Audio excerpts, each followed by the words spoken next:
আজকের এই মুক্তি অনুষ্ঠানের মাননীয় সভাপতি তথা আমাদের প্রাণপ্রিয় আমিরের শরীয়ত অন্যান্য ওলামায়ে কেরাম এবং রাজ্য তথা বহির্রাজ্যের বিভিন্ন জায়গা থেকে আগত নবম আমির আমাদের শরিয়া নবীন প্রবীণ কর্মীবৃন্দ সবাইকে আমার আন্তরিক শ্রদ্ধা এবং মোবারকবাদ জানিয়ে আমি অত্যন্ত সংক্ষিপ্তভাবে দুটি কথা আপনার সামনে উপস্থাপন করছি।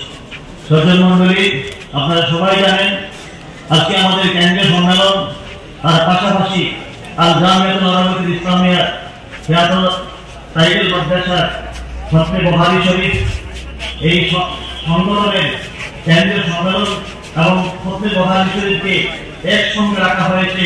তার একটা বিশেষ তাৎপর্য রয়েছে আপনাদের সামনে আমাদের কর্ম আমিরের শরীয়ত আউয়াল এই সংগঠনের কেন্দ্রীয় সম্মেলন এবং খতমে বুখারী শরীফকে একত্রিত করে এই মেসেজ দিতে চেয়েছেন সমস্ত উম্মত মুসলিমের কাছে যে নবী করিম সাল্লাল্লাহু আলাইহি সাল্লাম বিদায় হতে যেভাবে প্রায় লক্ষাধিক সাহাবায়ে কেরামকে সম্বোধন করে রেখে গেছেন, এই যে ওয়াজ করে গেছেন, যে বক্তব্য রেখে গিয়েছিলেন,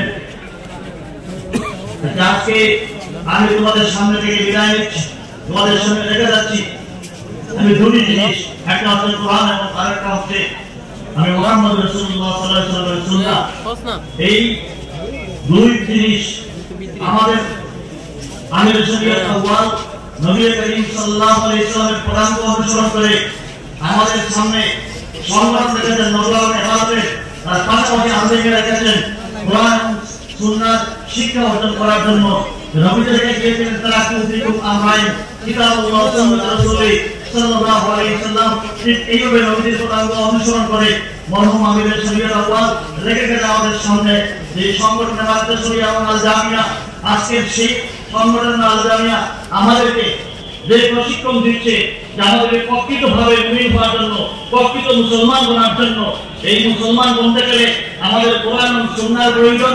এই প্রয়োজনীয়তা অন্য কোনো সংগঠন এইভাবে প্রাথমিক স্তর থেকে শুরু করে উচ্চ স্তর পর্যন্ত, তৃতীয় স্তর থেকে শুরু করে তার শেষ জায়গা পর্যন্ত এমনভাবে প্রশিক্ষণ দেয় না, আমাদের তামিল আমাদের দিতে আসছে, দিয়ে যাচ্ছে।